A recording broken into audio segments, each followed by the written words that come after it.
Boa noite, aos irmãos, a graça e a paz do nosso Senhor Jesus esteja em nossos corações, amém? Nesse momento, então, estamos dando início ao culto dessa noite e eu te convido neste momento, então, a tirar tudo aquilo que distrai, tudo aquilo que possa vir a te atrapalhar nessa noite, tudo aquilo que possa vir a te incomodar ou tirar a sua atenção, porque esse momento agora nós dedicamos ao Senhor, é um momento a qual nós dedicamos para cultuar ao Senhor. Então, que você possa, de fato, concentrar, que você, de fato, possa abrir o seu coração, que você, de fato, possa, nesse momento, juntar a sua família, se você estiver unido com a sua família, que você possa convidar, né, as crianças também para ficar perto e assistir, participar, que você possa estar nesse momento prestando atenção realmente em tudo aquilo que for falado, em tudo aquilo que acontecer no culto.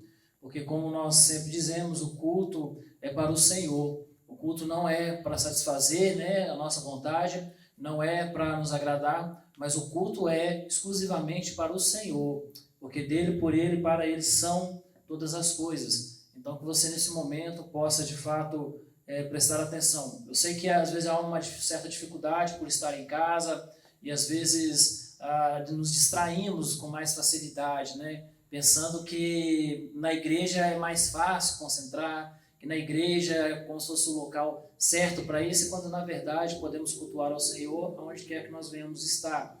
Então, quando nós estamos também nos nossos lares, também estamos cultuando ao Senhor, também estamos adorando ao Senhor. Então, que nesse momento você possa estar de fato se concentrando e tirando toda a distração. E eu inicio esse momento, então, lendo o Salmo 136, verso 1, que diz: Deem graças ao Senhor, porque Ele é bom, o seu amor dura para sempre. Né? E, de fato, a gente inicia esse culto, então, dando graças ao Senhor por essa oportunidade de cultuarmos Ele nessa noite. Porque Ele é bom, porque Ele é maravilhoso, porque o amor dEle dura para sempre.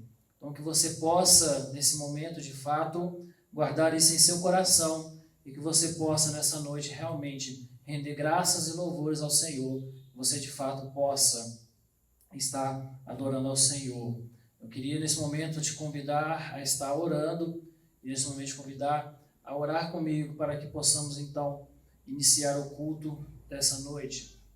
Querido Deus, amado Pai, nós louvamos ao Senhor pela Tua graça, Senhor, pela Tua misericórdia, pela Tua bondade sobre as nossas vidas. Neste momento, Pai, nós te agradecemos porque o Senhor nos concede esta graça de nos reunirmos, Pai, mais uma vez para te adorar, Pai, para ouvir aquilo que o Senhor tem a falar aos nossos corações, para rendermos graças ao Senhor.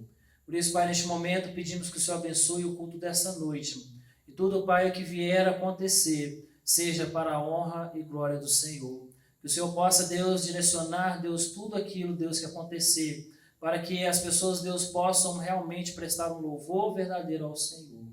Pedimos, Pai, que o Senhor esteja abençoando a cada um que está escutando, a cada um, Deus, que está participando, que está nos assistindo, que o Senhor possa, Pai, derramar a Tua graça e a Tua misericórdia sobre estas vidas. E que o Senhor possa, Pai, tirar tudo aquilo que não vem do Senhor, tudo aquilo que não provém de Ti, Pai, que o Senhor possa tirar, para que todos, Deus, possam, de fato, Deus, glorificar ao Senhor. Por isso, Pai, que nós oramos agradecidos neste momento, porque oramos no nome de Jesus. Amém e amém. Você possa estar louvando ao Senhor agora, juntamente com o Ministério de Louvor. Boa noite, irmãos. A graça e a paz de Cristo seja com todos, amém? Gostaria de convidá-los nesse momento para estarmos adorando ao Senhor junto, em comunhão. Que possamos aproveitar esse momento que nós temos aqui, mesmo que estando distantes, né, por meio aqui da transmissão do YouTube, mas que possamos estar unidos em espírito, estarmos juntos e adorando o nome do Senhor nesse momento, amém?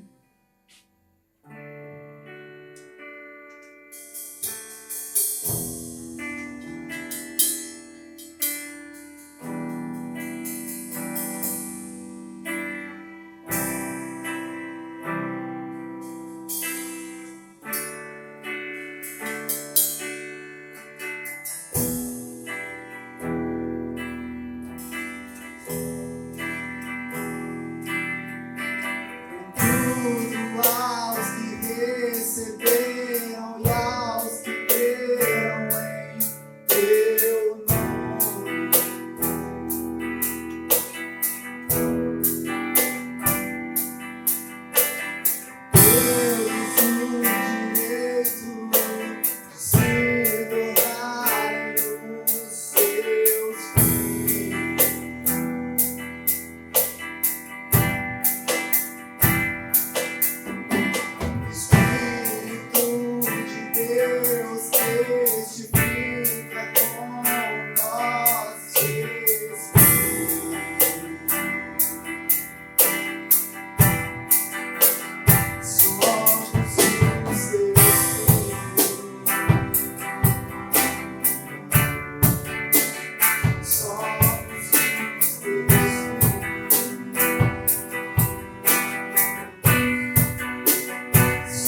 Hoje sou feliz.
está aqui. O Senhor em justiça e verdade. O Senhor reinará com majestade. O Senhor em justiça e verdade. O Senhor é bom, o Senhor é bom, tua misericórdia dura para sempre. O Senhor é bom, o Senhor é bom, tua misericórdia dura para sempre. Ao Senhor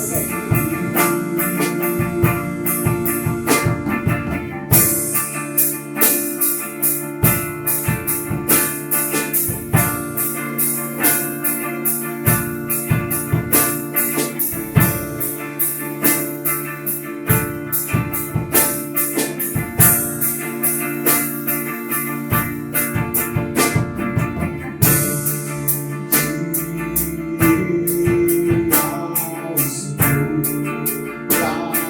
sempre eu cantarei. Senhor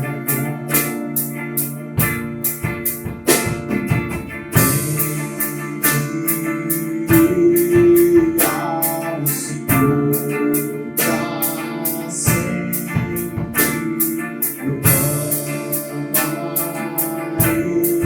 O Senhor é bom, o Senhor reinará com majestade.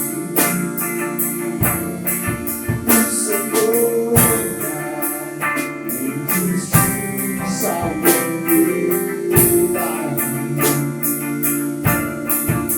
O Senhor reinará com majestade. O Senhor em justiça e verdade. O Senhor é bom, o Senhor é bom, tua misericórdia dura para sempre. O Senhor é bom, o Senhor é bom, tua misericórdia dura para sempre.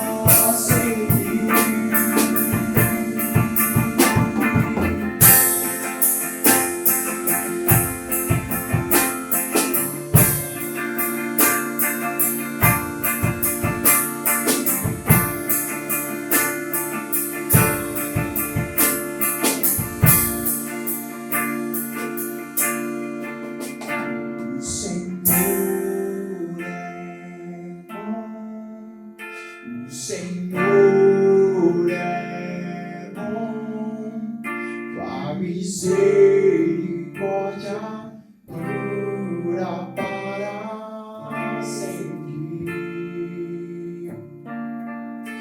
O Senhor é bom, o Senhor é bom, tua misericórdia dura para sempre.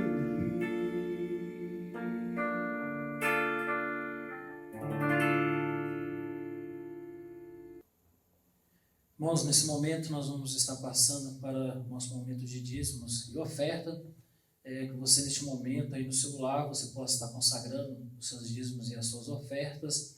mesmo não colocando, né, no gasofilaço, mas você possa fazer o seu momento aí no seu lar, juntamente com a gente.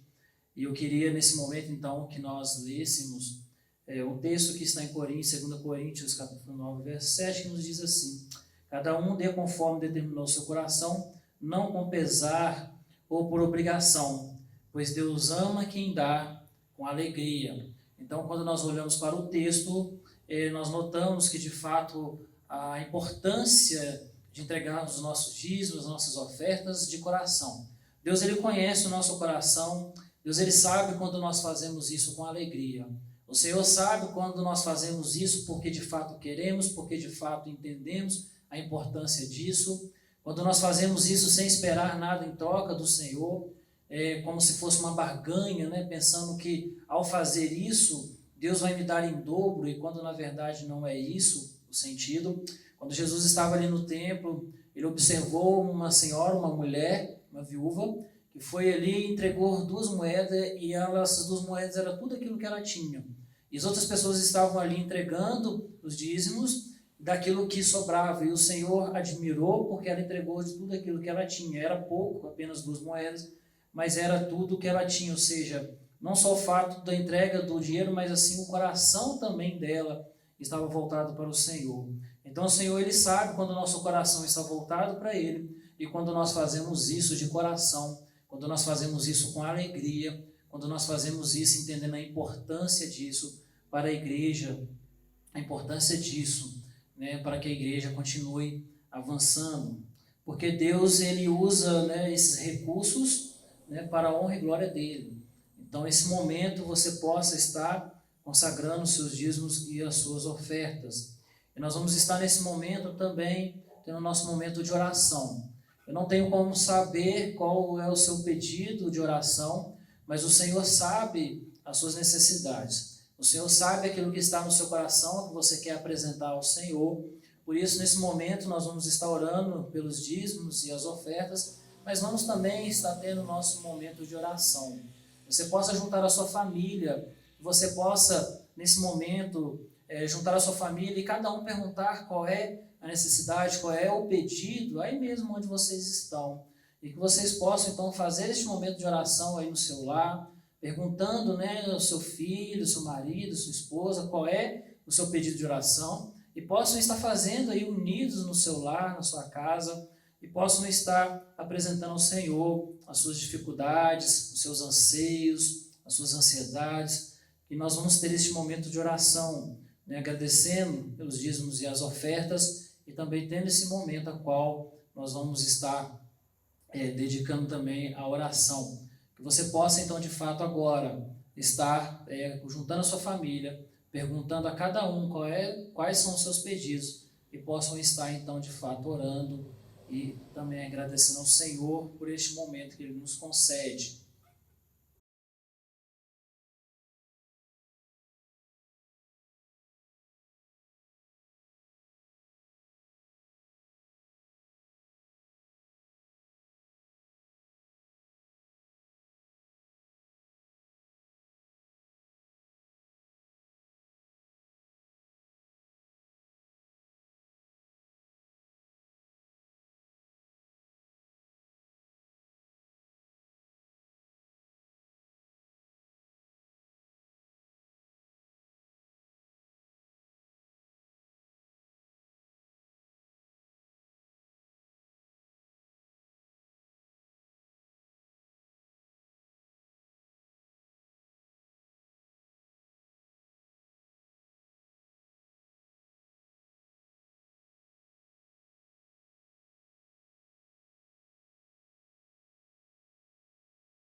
Querido Deus, amado Pai, nós agradecemos ao Senhor pelas Tuas bênçãos, Pai, te agradecemos pelo Teu cuidado sobre as nossas vidas. Te agradecemos, Pai, neste momento, Deus, pela Tua graça. Te agradecemos, Pai, neste momento, porque o Senhor nos concede, Deus, tamanha graça, Senhor, de estarmos reunidos, Senhor. Mesmo, Pai, cada um no seu lar, mas sabemos, Pai, que o Senhor se faz presente, Deus, em cada lar, porque sabemos, Pai, que a Tua palavra nos diz que onde tiver dois ou mais reunidos em Teu nome, ali o Senhor se faria presente. Por isso, Pai, nós te somos gratos pelo Teu amor sobre as nossas vidas. Agradecemos, Pai, por cada dízimo e oferta, Deus, que foram entregues agora, por cada dízimo, Pai, que foi consagrado ao Senhor, que o Senhor possa, Deus, usar esses recursos para a honra e glória do Senhor, e que o Senhor possa, Deus, abençoar a vida e o coração de cada um, Deus, que fez isso com alegria, Senhor, que fez isso, Pai, de fato, porque ama ao Senhor. Neste momento também, Pai, nós colocamos cada pedido, Deus, que cada um fez, Deus, nos seus lares. Nós não conhecemos, mas o Senhor sabe, Pai, o que cada um falou, o que cada um pediu. Que o Senhor responda, Pai, segundo a Tua vontade e o Teu querer. Que o Senhor responda, Pai, segundo o Teu propósito. Que o Senhor possa, Deus, sondar os corações e mente, Pai, e que o Senhor possa, Pai, estabelecer a Tua vontade sobre cada vida, Senhor. Peço, Senhor, que o Senhor abençoe a cada lar, Deus, a cada um que nos assiste nessa noite. Que o Senhor possa dar paz, Deus, alegria, Deus, e que o Senhor possa, Deus, se fazer presente nestas vidas, Pai, não somente nos lares, mas aonde quer que cada um for, que o Senhor se faça presente com estas vidas, Pai. Nós te agradecemos, Pai, pelos nossos irmãos da sede, pelos nossos irmãos da congregação, te agradecemos por estas vidas, Pai, e pedimos que o Senhor esteja cuidando de cada um. Por isso, Pai, que nós oramos agradecidos pelos dízimos e oramos, Pai, agradecidos por este momento de oração, porque entregamos tudo em Tuas mãos. Por isso que nós oramos agradecidos no nome de Jesus. Amém.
Que se abra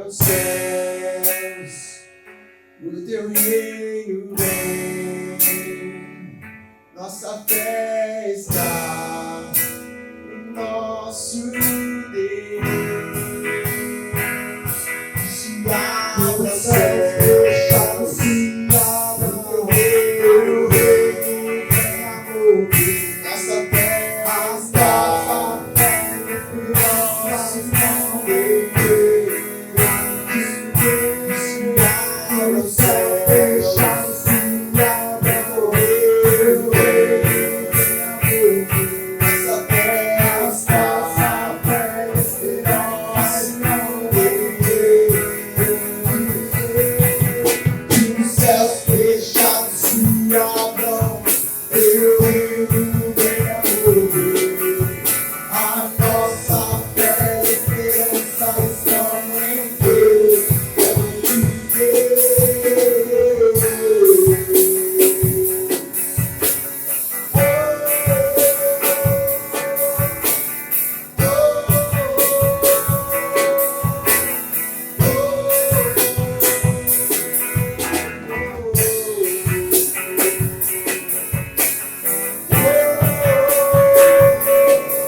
Boa noite, irmãos. É muito bom poder voltar para ter esse tempo com os irmãos, né? Mesmo que em distanciamento, mas um tempo onde juntos nós podemos cultuar a Deus com as nossas famílias e também um tempo agora que nós teremos de reflexão da palavra do Senhor. E para essa reflexão, eu gostaria de convidar e convidá-la a abrirem suas Bíblias no livro de Lucas, Evangelho segundo Lucas, no capítulo 10, nós leremos a partir do versículo 25. É um texto muito conhecido por todos nós, né? O famoso texto da parábola do bom samaritano. Tenho certeza que você já ouviu alguma pregação ou alguma reflexão desse texto, mas hoje nós gostaríamos de extrair mais alguns princípios desse texto que podem nos ajudar diante desse tempo. Lucas 10, a partir do versículo 25. Os irmãos sabem que nós estamos vivendo esse tempo de distanciamento social. E durante esses 15 dias, né, que pessoalmente eu precisei ficar em isolamento social total por conta da suspeita de Covid, né, foi um tempo onde eu fiz muitas reflexões. E assim, irmãos, cada vez mais eu tenho convicção de que se existe um negócio que é difícil para a sociedade como um todo, mas principalmente para nós que somos cristãos, é esse negócio de distanciamento social. Por quê? Porque a nossa espiritualidade, a nossa fé, ela passa pelos relacionamentos. Ela passa pelo contato, pelo abraço, pelo chorar com o que chora, se alegrar com o que se alegra, pelo congregar, né? A gente está junto aqui na igreja, tendo tempo de comunhão, tendo o nosso almoço da comunhão, ceando junto, experimentando de relacionamentos, indo na casa um dos outros, interagindo, tendo encontro de juventude, encontros adultos, estudando, compartilhando interações e reflexões da Bíblia juntos. A nossa espiritualidade toda passa por relacionamentos. E esse distanciamento social, gente, para nós é ruim. Isso fica claro tanto, por exemplo, quando a gente vê, né, algumas mensagens no grupo da nossa igreja, a questão da saudade, o desejo de estar junto de novo. Nos nossos encontros de estudo bíblico, tanto na quarta quanto no domingo pela manhã, isso fica evidente como que isso faz falta para nós. É difícil para todo mundo, mas para nós cristãos é ainda mais difícil, porque isso faz parte da nossa espiritualidade. E hoje eu queria refletir com os irmãos como nós podemos ser o próximo sem estar próximo. Esse seria o título do nosso sermão de hoje. Como ser próximo do outro sem estar próximo dele. Porque esse é o nosso desafio atualmente. Você não pode estar próximo das pessoas, né, dos irmãos da igreja.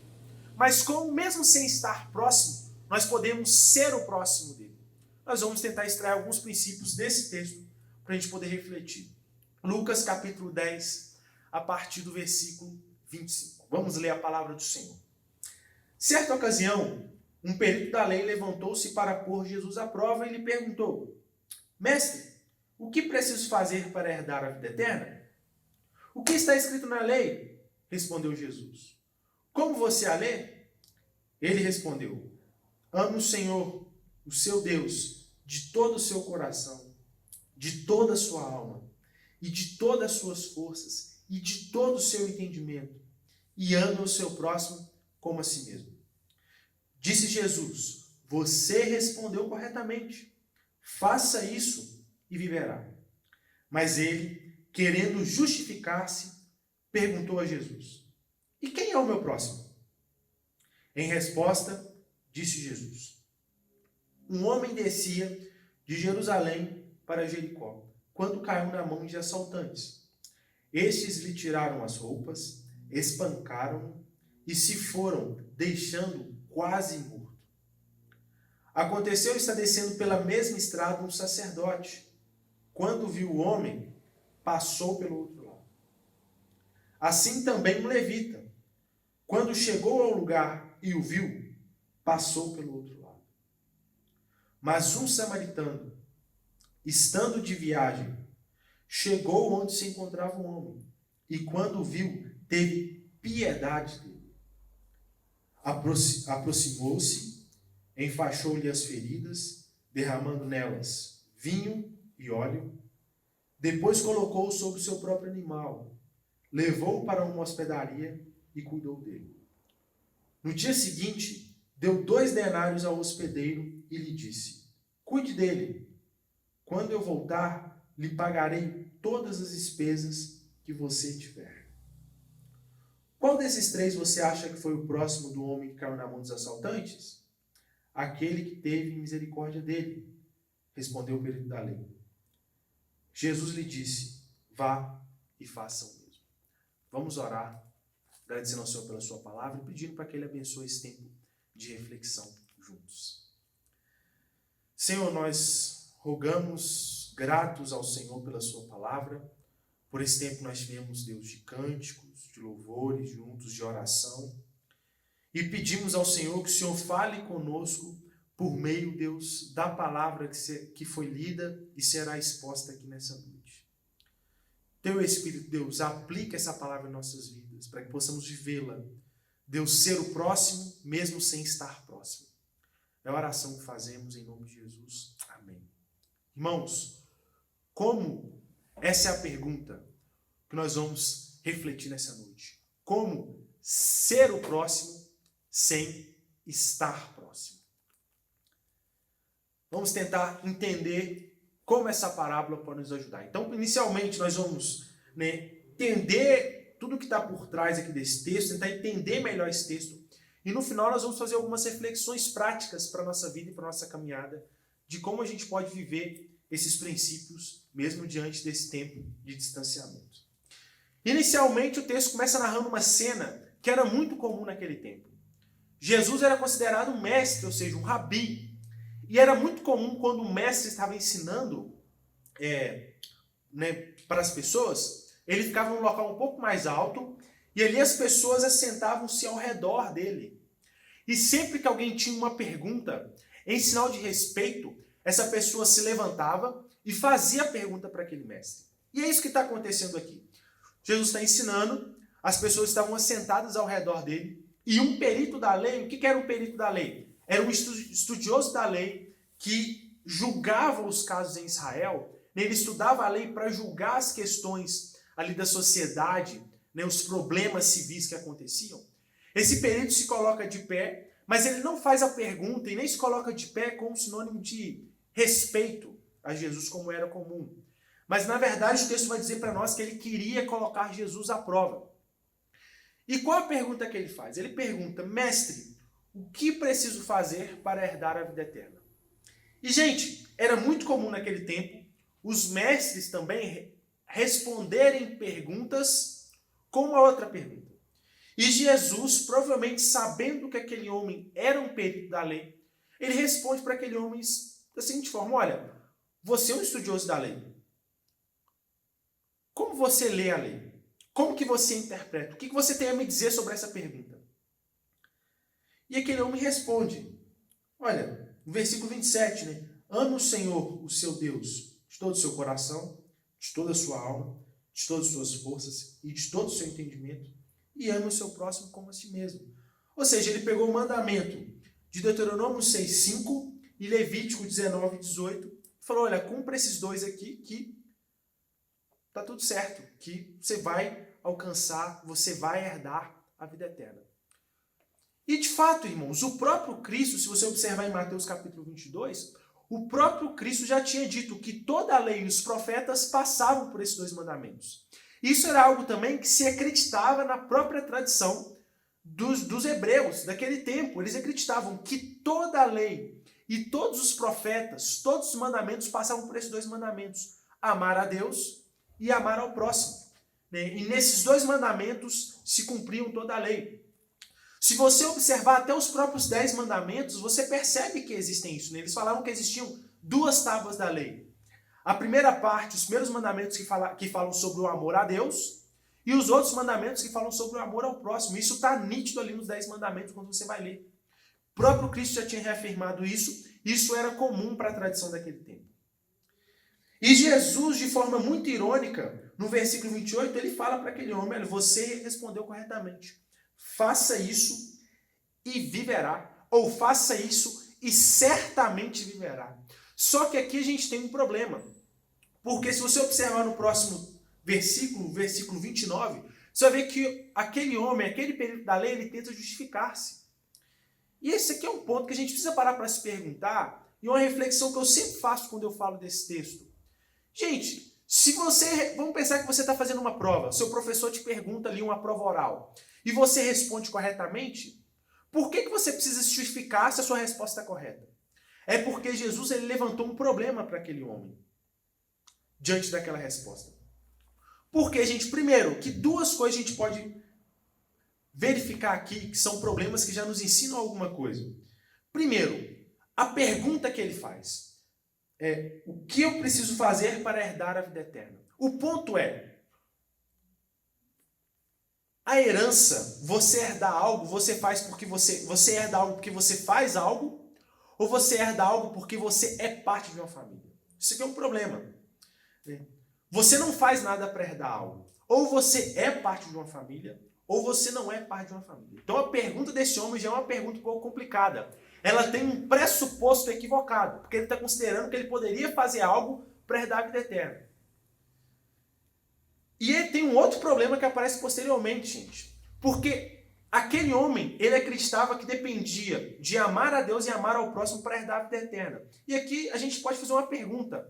Nós conseguimos amar a Deus, de fato, toda a nossa força, alma e entendimento, e amar o próximo como a nós mesmos? Nós conseguimos manter e viver esses mandamentos assim, até a última instância dele? Não. E aquele homem se deparou com essa situação. Por quê, gente? Porque o pecado, ele fez com que a gente desaprendesse a amar. E se nós dependemos de obedecer à lei para ser salvo, nós seremos condenados. É essa problemática que Jesus está levantando para aquele homem. Olha, você não consegue amar a Deus e você não consegue amar ao próximo na plenitude desses mandamentos. Então, se você depender disso para ser salvo, para herdar a vida eterna, para ter vida eterna, você está condenado. Porque nós desaprendemos a amar. O pecado nos desumanizou. E por isso agora a gente tem dificuldade, a gente não consegue mais amar em plenitude. A gente está tentando agora, salvos, amar, lutando contra isso, mas nós sempre falharemos em algum momento da nossa caminhada. Então, Deus levantou a problemática. E diante dessa problemática, o texto vai dizer que aquele homem ele tentou se justificar. porque ele ficou constrangido com aquilo, ele viu o problema que ele arrumou. E ele tenta justificar, levando a questão para uma outra coisa, que é quando ele pergunta, então quem é o meu próximo? Isso aqui, irmãos, era uma pergunta muito frequente naquele tempo também, quando a gente pensava no mandamento do amor ao próximo. Por quê? Os judeus, eles acreditavam que o próximo, né, do mandamento lá de Levítico, ele era somente os seus irmãos judeus. Então, por exemplo, para eles, samaritanos não eram seu próximo.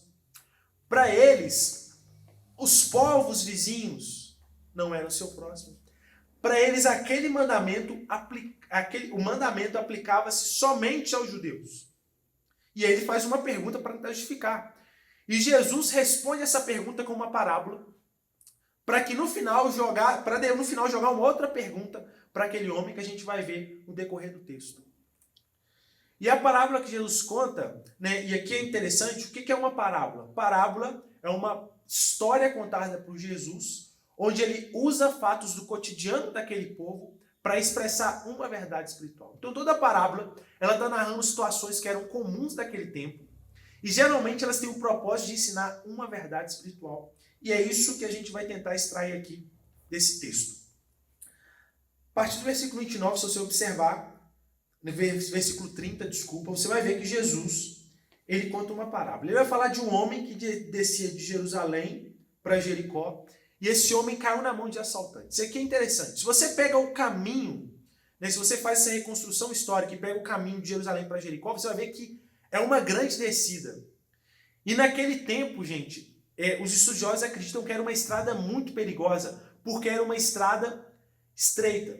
Então imagina só, se você está ali, geralmente, né, quando se fala ali perto da Alma Viva, aquele morro que se desce, é considerado um morro perigoso.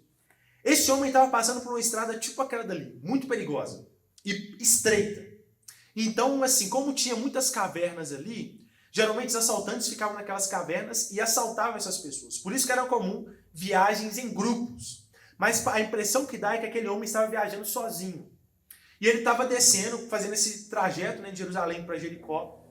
E o texto vai dizer que os assaltantes tiraram tudo que ele tinha e tiraram até as suas roupas, espancaram e deixou quase morto. Ou seja, tirou tudo que ele tinha, inclusive as suas roupas, e ele ficou ali quase morto no chão. E por ocasião passou ali duas figuras. A primeira figura que passa e vê aquela situação é a figura do sacerdote.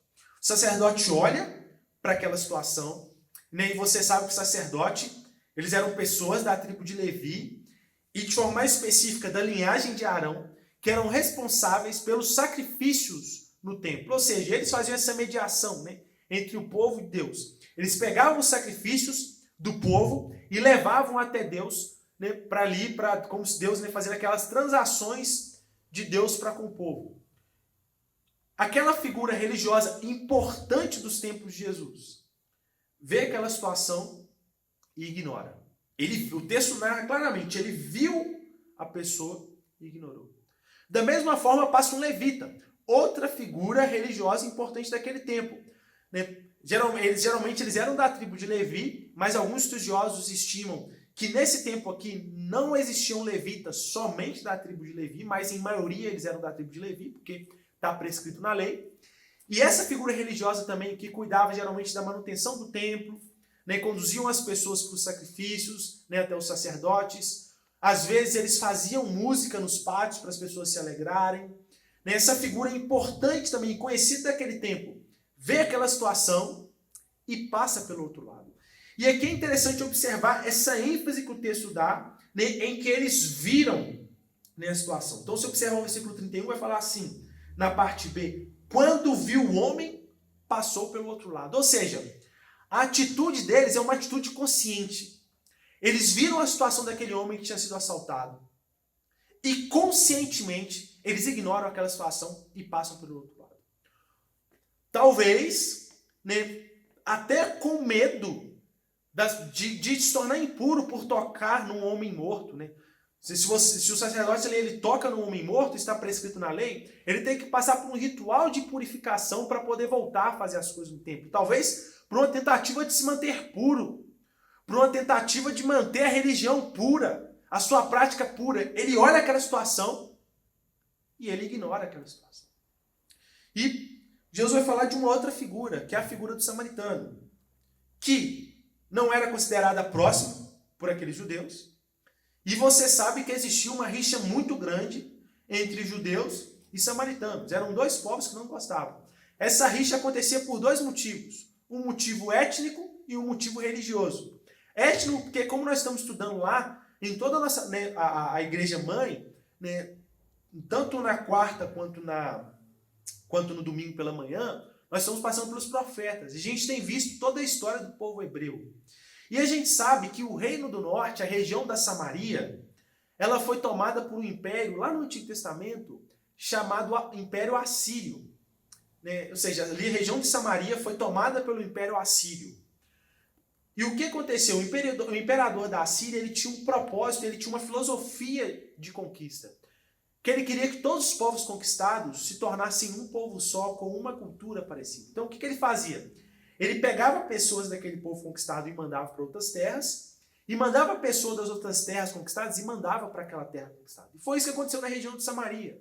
Ou seja, na região de Samaria vieram pessoas de outros povos, de outras nações, e ali eles começaram, obviamente, né, a casar, e ali houve uma mistura de nações. Ou seja, tinha uma distinção étnica entre os judeus e os samaritanos. Porque os samaritanos, por mais que eles eram judeus, eles não eram judeus de raça pura. Ou de etnia pura, né? Melhor termo usando. E da mesma forma, eles tinham uma questão religiosa. Por quê, gente? Como vocês sabem, os judeus, eles acreditam, e acreditavam também naquele tempo, tanto no Pentateuco, na Torá, quanto nos profetas, assim como está na nossa Bíblia. Os samaritanos não. Os samaritanos, eles diziam que somente os livros do Pentateuco eram inspirados por Deus. E eles ignoravam todos os profetas. Isso gerava um problema. E eles também arrogavam que a adoração a Deus não deveria acontecer em Jerusalém, mas deveria acontecer em Samaria. Então a gente tem um problema sério aqui religioso. E isso fazia essa rixa grande entre os povos. E Jesus, no meio de judeus, usa o exemplo do samaritano como a referência e como o padrão a ser seguido para aquele, né, naquele contexto. O que era, para aquele tempo, algo absurdo. O que Jesus está fazendo aqui, gente, é muito confrontador. E o que o texto vai dizer que aquele samaritano fez? Ele viu a cena, assim como o levita e o sacerdote, e conscientemente também vendo a cena diferente do levita e do sacerdote, ele vai até aquele homem que estava no chão, né, joga alimentos que naquele tempo eram medicinais, né. O texto vai dizer que ele pegou ali, jogou, né, vinho e óleo sobre as feridas dele, colocou sobre o seu animal, ou seja, isso implica que ele fez o resto da viagem a pé, porque ele colocou aquele homem sobre o seu animal, levou aquele homem até uma hospedaria, deu 2 denários, ou seja, 2 denários era o que você ganharia ali por 2 dias de trabalho braçal pesado. E estima-se que esses 2 denários eram suficientes ali para arcar com os custos daquele homem naquela hospedaria, média de 15 dias até 1 mês e meio. Basicamente seria uma média do que poderia arcar. E falou com o dono da hospedaria, olha, se ele der custos, eu vou voltar, se ele der custos a mais, você pode ter certeza que eu vou arcar com esses custos. Aqui a atitude desse homem é uma atitude arriscada, porque naquele tempo você sabe muito bem que se você faz um compromisso e depois você não pode arcar com aquele compromisso, o que acontece? Para pagar aquilo você vira escravo. Ou seja, você está se colocando numa situação de risco. E é o que esse homem fez. Né? Aquele homem já estava numa situação de risco. E aquele homem também, de alguma forma, ele correria um risco, né? O homem que estava ferido. E da mesma forma, o samaritano também estava sob risco. Se ele não conseguisse pagar aquilo que ele comprometeu, ele poderia virar escravo. Então, ele sai da sua zona de conforto. Ele sai da sua zona de segurança. E se coloca numa situação de risco diferente do levita e do sacerdote. Ele se coloca nessa situação para ajudar aquela pessoa. E aí Jesus termina fazendo uma pergunta para aquele período da lei. né, que se encontra no versículo 36. Qual desses três você acha que foi o próximo do homem que caiu na mão dos assaltantes? E eu quero que você observe aqui que Jesus ele inverteu a lógica, né? Porque ele pergunta assim, quem é o meu próximo? A pergunta do perito da lei. Jesus faz uma pergunta, olha, quem foi o próximo? Quem se colocou o próximo daquele homem que caiu na mão dos assaltantes? Jesus inverteu. E aquele homem, né, até nem quisendo dizer o samaritano, ele diz, aquele que teve misericórdia dele, respondeu o perito da lei. Aí Jesus vira e fala, vá e faça o mesmo. Olha só que princípio grandioso nós temos aqui. Porque parece que Jesus está ensinando é que ao invés de a gente ficar perguntando quem é o meu próximo, a pergunta que eu devo fazer é de quem eu devo ser próximo. E esse é o nosso desafio aqui, irmãos. Nós estamos num contexto de distanciamento social. Então, como eu posso ser próximo de alguém, me colocar próximo de alguém, ser o próximo de alguém, sem estar próximo dessa pessoa? Que eu quero fazer algumas perguntas para a gente ver como tem sido a nossa espiritualidade diante desse tempo, né? Mesmo sem estar próximo das pessoas. Será que mesmo sem estar próximo das pessoas, nós estamos sendo próximo das pessoas? Assim como foi esse samaritano? Ou nós estamos tendo a atitude do sacerdote e do levita? Quero fazer algumas perguntas que podem nos ajudar a identificar isso. Primeiro, estamos sendo próximos das pessoas que a providência divina traz até nós? Isso é uma pergunta interessante. Por quê, gente? As pessoas que aparecem para nós diante de alguma necessidade, elas não aparecem por acaso. Essa palavra acaso, ela é uma palavra pagã. Nós não acreditamos nisso. Nós acreditamos em soberania divina. Nós acreditamos em providência divina. Nós acreditamos que tudo o que acontece, acontece pela vontade do Senhor.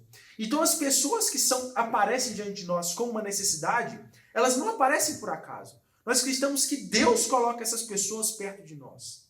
E a pergunta é, nós estamos sendo próximos dessas pessoas? Nós estamos tendo a atitude do samaritano ou nós estamos tendo a atitude dos religiosos do tempo de Jesus, o levita e o sacerdote? Nós estamos vendo a situação e tomando a decisão consciente de não fazer nada, passar pelo outro lado, ou nós estamos vendo aquela situação e tomando a decisão consciente do samaritano de ir até o sofrimento dessa pessoa e tentar ver o que pode ser feito para ajudar, para ir ao encontro da dor daquela pessoa? É uma pergunta que a gente tem que fazer. Muitas pessoas durante esse tempo estão passando dores, estão passando dificuldades. E a gente está vendo isso. Nós estamos sendo próximos dessas pessoas. Gente, um telefonema pode ter assim, um poder absurdo sobre a vida de alguém. Uma palavra, uma oração. Para quantas pessoas você fez um telefonema durante esse tempo? Você orou por essa pessoa, mesmo em distanciamento? Irmãos, é o que eu disse, esse negócio de distanciamento social para a gente é difícil. Para a sociedade como um todo, para nós cristãos, é muito mais difícil, porque a nossa espiritualidade passa pelo relacionamento. Entretanto, a gente pode continuar sendo próximo das pessoas, mesmo mantendo o distanciamento social. Olha só, Deus colocou pessoas na nossa comunidade de fé diante de nós. São pessoas que estão diante de nós. Qual tem sido o seu tipo de relacionamento, de interação com essas pessoas durante esse tempo?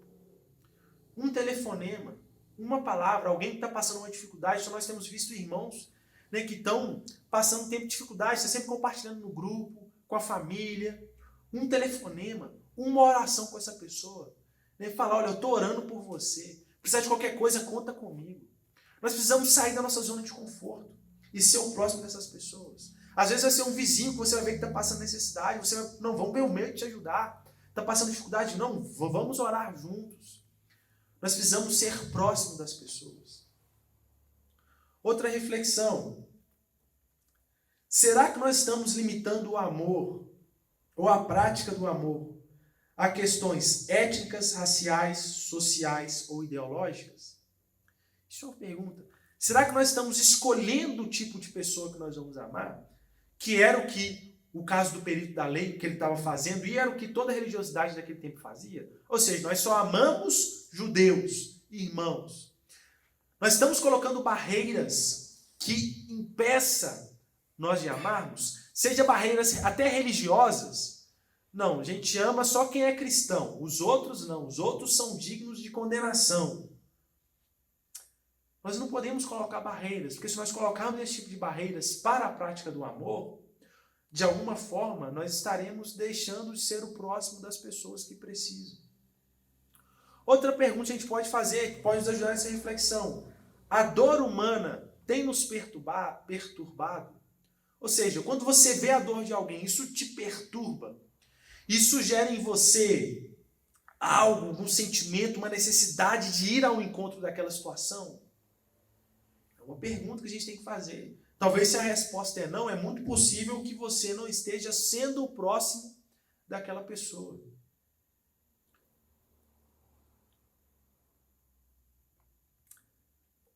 Por fim, eu não quero fazer uma pergunta, mas quero fazer uma afirmação. O ponto é o seguinte, gente. Ninguém pode ser salvo pelo amor. Ou seja, no sentido de que não é pela prática do amor que a gente vai ser salvo. Porque nós não conseguiremos amar plenamente. E nesse processo de ser o próximo de alguém, nós vamos falhar porque nós somos pecadores. Entretanto, por mais que ninguém pode ser salvo pelo amor, ninguém será salvo sem o amor. Quem que é o amor? Deus. A Bíblia fala que Deus, 1 João vai falar que Deus é amor. Então, irmãos, nós não seremos salvos pela prática de amor. Mas nós não podemos ser salvos sem o amor. Nós recebemos o amor grandioso do nosso Deus. Um amor maravilhoso. Um amor incondicional. Independente da nossa condição. Nós estávamos numa condição absurda. Nós estávamos, mortos em nossos pecados e delitos, como Efésios capítulo 2 vai dizer. Mas o amor de Deus se manifestou em Jesus. Enviar o seu Filho, fazer ele subir no madeiro e morrer por nós, no nosso lugar. Nós não seremos salvos pela prática do amor, mas não seremos salvos sem o amor. Por isso a gente tem que praticar o amor. Por isso nós temos que ser o próximo das pessoas durante esse tempo de distanciamento social. Irmãos, vamos ser os próximos uns dos outros. Não vamos usar do distanciamento social como desculpa para a gente não mais se relacionar, para a gente não mais estar orando uns pelos outros, para a gente não mais estar participando da comunhão e da interação. Que o tempo de distanciamento social seja um tempo de ainda mais a gente ser próximo uns dos outros. Irmãos, isso vai se protelar durante um bom tempo, essas idas e vindas. Até aparecer uma vacina ou até houver estabilidade, 80% da população vai ser contaminada. O ponto é, isso vai continuar e esse será o nosso novo normal e a gente precisa acostumar com isso. Então a gente precisa começar a desenvolver a nossa espiritualidade agora a partir dessa realidade, a partir dos fatos que a gente está vivendo. Então nós precisamos ser próximos uns dos outros. Precisamos ter a atitude expressa nessa parábola, a atitude do samaritano, de ser próximo. Então, irmãos, quero estimular você a ser o próximo do seu irmão, a ser o próximo do seu vizinho, a ir ao encontro da dor do outro, a sentir a dor do outro, a orar uns pelos outros, a interceder uns pelos outros, a dizer para o outro, olha, a gente está junto, vamos caminhar junto. Tá bom, irmãos? Vamos ser os próximos uns dos outros. Vamos ser o próximo do outro, mesmo sem estar próximo dele. Amém? Vamos orar ao Senhor, agradecendo pela sua palavra. Pai, rendemos graças ao teu nome por essa palavra, Deus. Por esse ensinamento de Jesus tão precioso e tão pertinente para o nosso tempo. Rogamos mais uma vez para que o Senhor aplique essa palavra aos nossos corações. E para que possamos, Deus, ser edificados por essa palavra. Que o Senhor nos ajude a ser os próximos um dos outros, mesmo sem estar próximo, mesmo em distanciamento, Deus. Que a comunhão, que a interação, Deus, não morra por conta desse tempo, mas que ela continue viva pelo teu Espírito, Deus, que gera união. Deus, toda a sua igreja faz parte de um mesmo corpo, onde Cristo é o cabeça, como o apóstolo Paulo vai nos dizer. Deus, que essa dinâmica do corpo continue viva em nós. Todos os dias, Deus. em qualquer situação.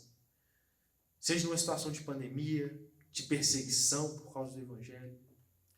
Deus, numa situação de muita alegria, numa situação de perca, de tristeza.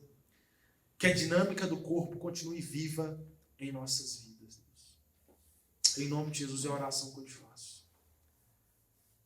É a oração que a igreja te faz. Amém. Amém, irmãos. Deus abençoe sua vida. Irmãos, vamos para os nossos avisos, né, que é de muita importância. Então eu vou dividir aqui em dois momentos. Um os avisos da congregação e o outro os avisos da nossa igreja mãe aqui da Vila Pinho. Nossa congregação, estudo terça-feira e quinta-feira às 20 horas, né, pelo Google Meet, como eles têm feito. Tem sido uma bênção. Então quero convidar também a própria igreja mãe aqui a estar participando com os irmãos, né? E no domingo à noite, aqui nesse mesmo local no YouTube, no mesmo horário, nós estaremos aqui no nosso culto. E a igreja mãe, a primeira igreja batista Vila Pinho, quarta-feira nós temos também o nosso estudo bíblico, né, via Zoom. No domingo, também nós temos o nosso estudo bíblico também via Zoom, né, domingo às 9 horas da manhã. E no domingo à noite nós temos também um encontro aqui também pelo YouTube. Deus abençoe você, que você tenha uma semana abençoada e agraciada pelo Senhor, sendo próximo, mesmo sem estar próximo dos outros. Deus te abençoe.